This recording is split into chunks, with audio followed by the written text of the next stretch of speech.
It's the Daily Dog. Hello, everybody. Welcome back to the Daily Dog. Thanks for hanging out with me today. I am excited today because we are going to be going back to the band Opeth. So, over the past few days, I spent some time with family, and we had a great time of rest and relaxation.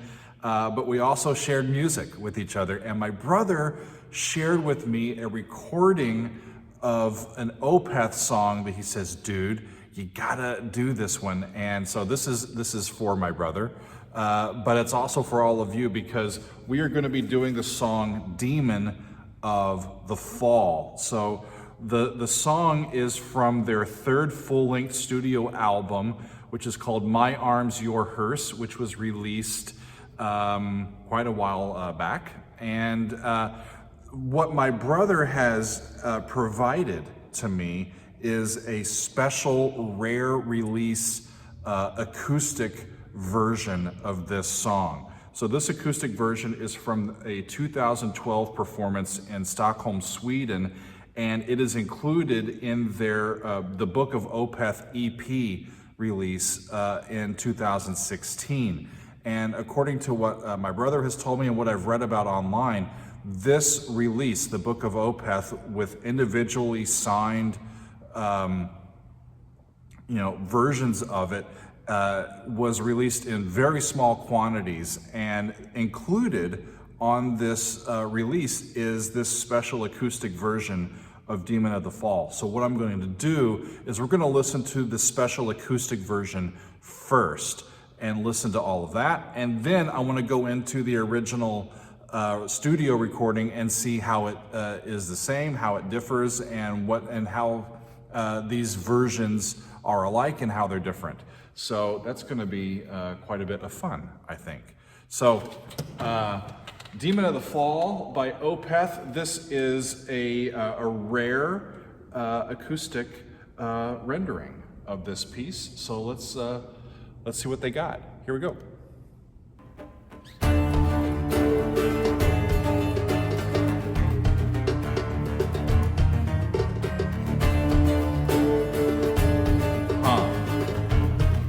Sounds like D. Yeah. Funky. That is 1, 5, flat 5, a D and A and an A flat. And they've got some E flats happening above that D as well. Sounds like an open D.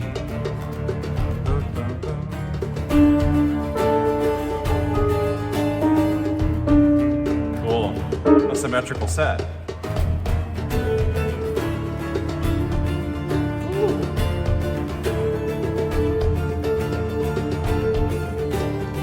I love the percussion. Can you hear all of the percussion, the hand percussion, it sounds like? It has a real distinctive sound to it.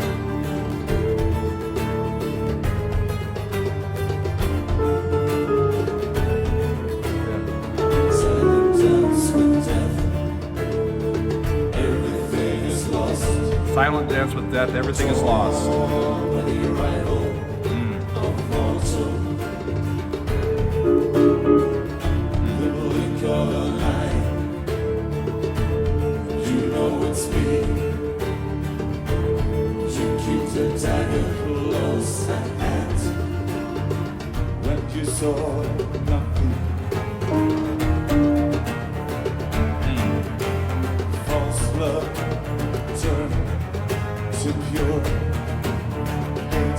False love turned to pure hate. Wow.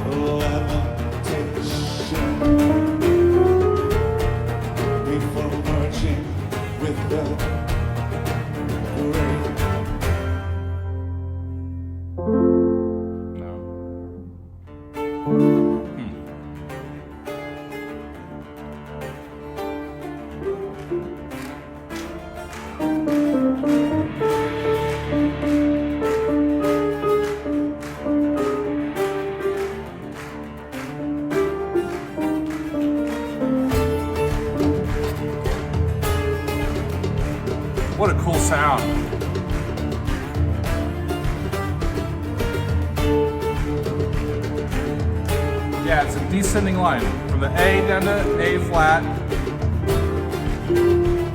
and down to the G and down. Demon of the fall. Demon of the fall. Demon of the fall. Demon of the fall. Demon of the fall.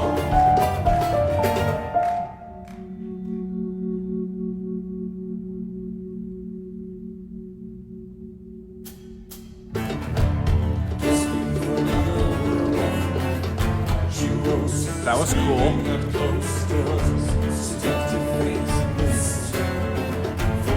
Huh. It's a very unique song.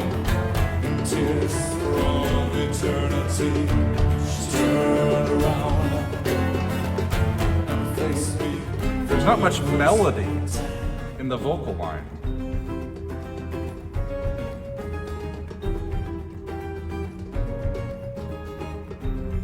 Huh.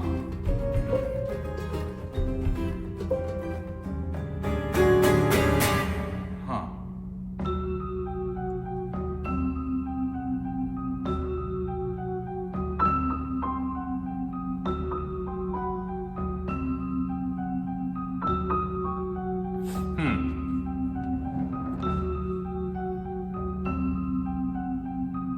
Spooky. This section is over C. It's going back and forth, at least it was before, between C and G flat, which is a tritone. And they were doing that tritone earlier in the D section as well. Huh.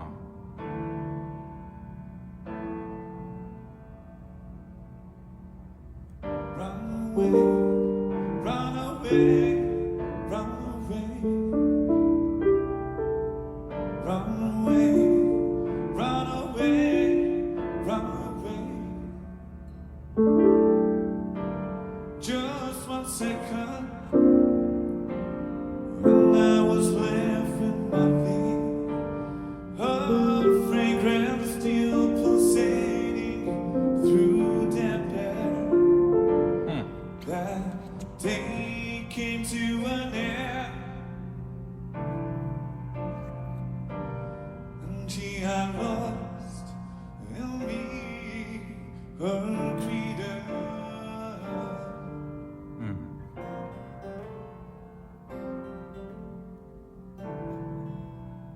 The lyrics are fascinating. We'll get to those in a minute.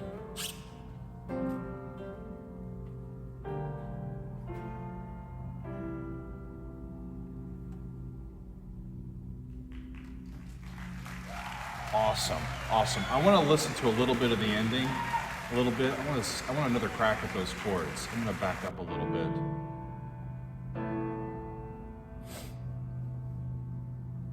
Run away, G, D run flat. away, run No, away, shucks, missed it. run That's G. away, run away, run away. G, D, and A. I think are the chords there. Just 1 second, and I was left with nothing. Now they change. A fragrance still pulsating through damp air. That day came to an end, and she had lost in me her creator.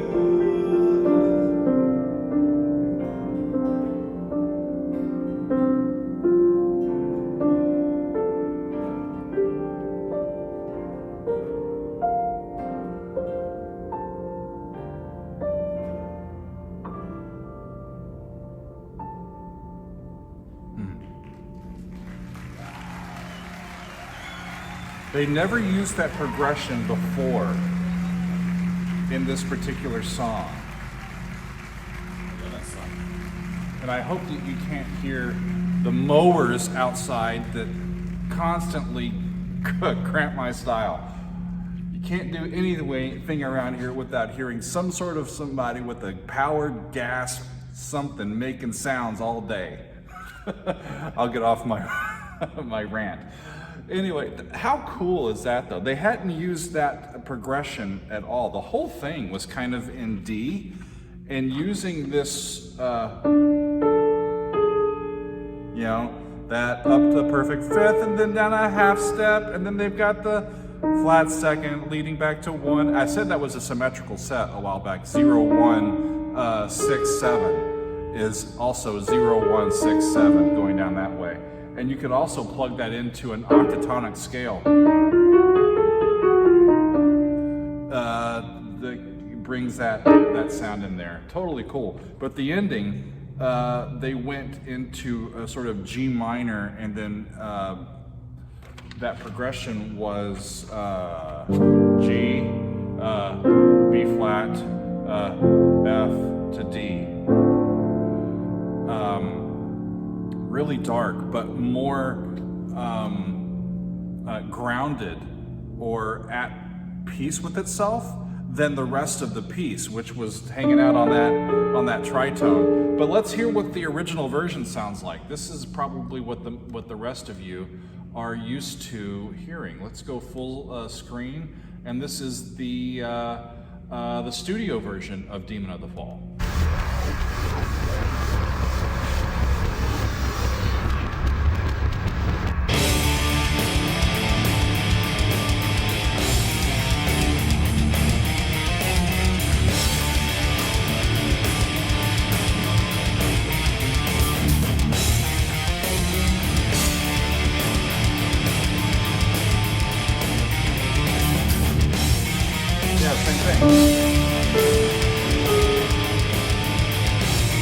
Harder for me to get a clear indication of what that's actually doing or what's actually being played because of the heaviness of all of the texture of the instruments.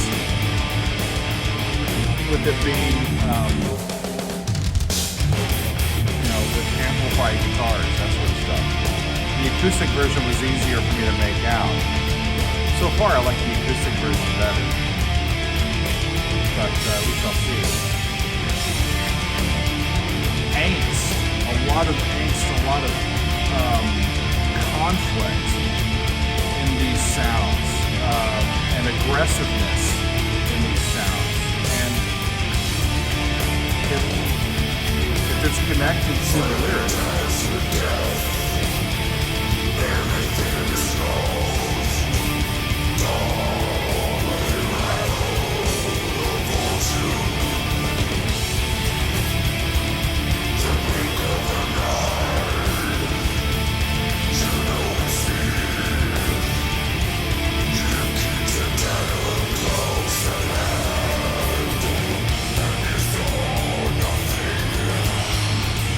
that would explain the relative lack of vocal melody that I referenced in the acoustic version, because this is just spoken on werewolf voice. Wow.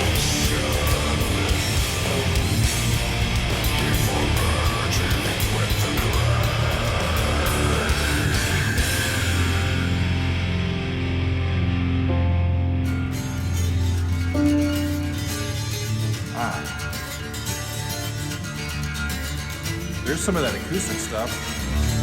Cool.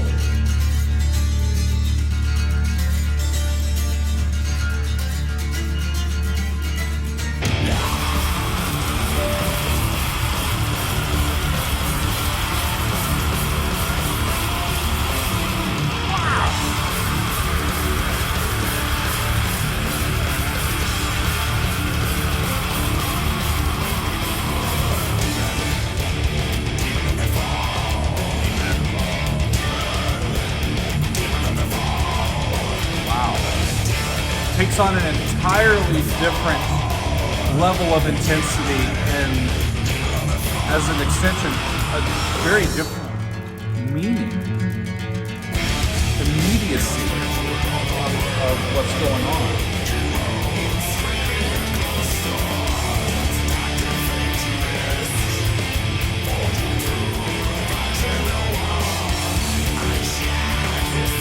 I shan't resist.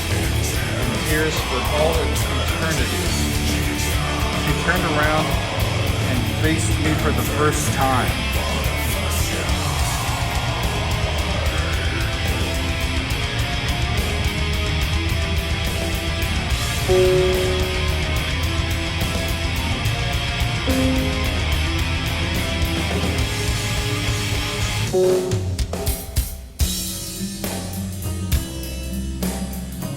Okay. So in the acoustic version, this is done with piano.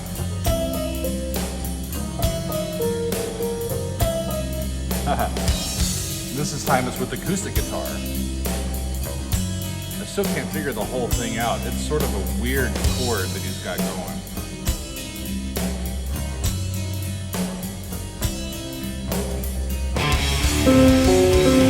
Still that tritone between the G and the G flat, the C and the G flat in that instance.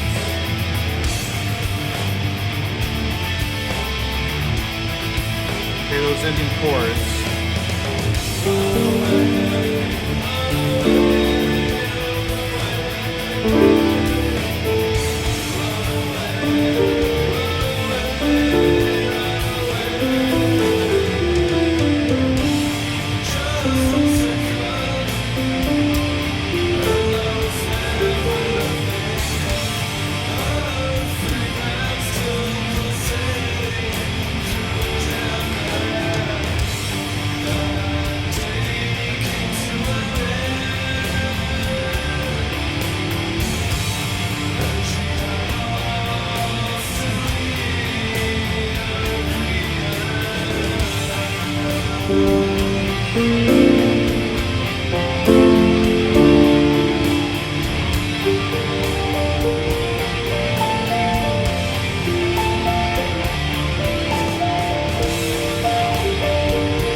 Yeah, it does. Whew. Well, which one do you like better? Which one speaks to you more? The acoustic version or the, gosh, my hair gets in the way, or the original recording? I tend to like the acoustic one better. It just, it's easier for me to hear all of the nuance in the piece. You sacrifice power and intensity with that, but maybe that's why both versions exist. This story, or the synopsis of what's going on in this piece, fascinates me. My notes on this, I'll just say it this way. This is the story of a couple, of two people. It's from a first-person perspective. It's told from the perspective of what I'm assuming is a man who has, I think, died and is now sort of tied spiritually to his partner. His spirit, his ghost, is stuck with her still after his own death. But his partner is scared by his continuing presence. And she may not even realize that it's him at the beginning. He wants to make her feel his presence, but she's scared by his presence and seeks to be rid of this demon that is haunting her.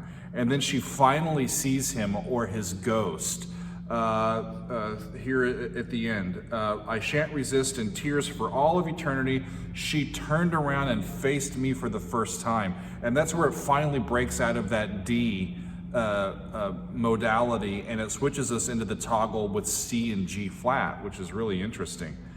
And what does she do when she sees him or recognizes that it's him? She runs away. Run away, right? She runs. And she leaves him with nothing. And it seems like the way that she finally gets or is rid of him, or is separated from this haunting or this connection, is that she finally believes that his spirit is real. She doesn't she doesn't think she's crazy for imagining her haunting. This last little bit of lyrics is interesting. So after the runaway business, it says, just 1 second and I was left with nothing. Her fragrance still pulsating through the damp air. That day came to an end, and she had lost in me her credence. And credence is an interesting way for us to end this poem. Credence in this circumstance means the belief in or acceptance of something to be true. So she finally, when she sees it, when she sees him, she finally realizes, oh, that's what's going on. I'm not crazy. I'm going to maintain my sanity, and I'm going to just separate myself from this situation and move on with my life. And I think that's the end. That's kind of how this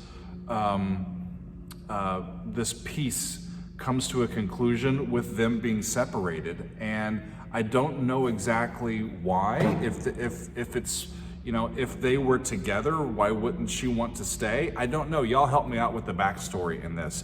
It's very powerful. It's got a lot of angst in it. Like I said, there's not many songs that I have heard that just make a hook out of just a tonic root position 1 chord and then just give you that instead. You will get, now here, using that tritone in that context as a flattening of 5 is really spooky, right?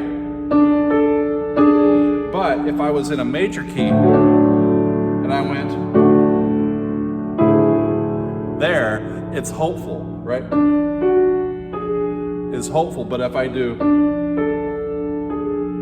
it's angsty, and it's because it's not quite the perfect 5th, and it's a half step away from that. But if it's stacked on top of a major 3rd, and then it's a major 2nd above that, is that optimistic Lydian 4th, has a completely different connotation. So that's an example of how we can use the exact same sound over the exact same root and have it mean something completely different based on the context.